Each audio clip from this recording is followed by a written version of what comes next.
Sir, impact tax increase का Maharashtra government का liquor पे क्या होगा going forward? Do you think other state governments increase the taxes? Will there be derating or PE contraction in this sector? Pass through cost होता है सब।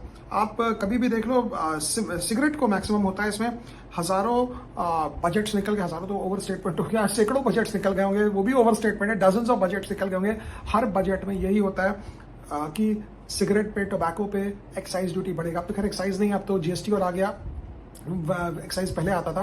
तो important ये होता है कि आपको ये समझना पड़ेगा कि ये सब चीजों में आप अगर ये सब रेट्स और ड्यूटी बढ़ाते हैं तो पास थ्रू होता है। जिसको सिगरेट पीना है उसको पीना है, वो अपना जो पैसा लगेगा वो देगा और सामने वाला जो सेलर है वो पैसा उठा के सामने ट्रांसफर कर देगा। दिस काइंड ऑफ, मेरे ख्याल से जो अगर आप सिगरेट का दाम बढ़ा देंगे तो ये होगा, आदमी दूसरे जगह एक्सपेंडिचर काट देगा, शायद थोड़ा सा घूमना फिरना कम कर देगा, घर टैक्सी के बजाय ऑटो में आ जाएगा, ऑटो के बजाय बस में आ जाएगा। लेकिन अगर 2 डब्बे सिगरेट पीने हैं रोज के तो वो तो पिएगा ही पिएगा, उसको आप रोक नहीं सकते हो। अगर इतना आसान होता रोकना तो फिर शायद लोग सिगरेट पीना ही बंद कर दिए होते। लेकिन जो हिसाब से सिगरेट के ऊपर एक्साइज ड्यूटी और ये टैक्सेस लगे हैं पिछले 20, 30, 40 सालों में, वो हिसाब से सिगरेट स्मोकिंग ही बंद हो गया होता अभी तक, लेकिन होता नहीं है। It's all a pass through, जिसको करना है करेगा, आगे वो पैसा देगा, जो उसको बेच रहा है सिगरेट का डब्बा वो पैसा कलेक्ट करेगा, गवर्नमेंट में जमा करेगा and the story will move on. इतना दिमाग ही नहीं लगाने का ये सब चीजों में, क्योंकि ये सब चीजें नॉर्मल होती है और ये सब होता ही रहता है ऐसे।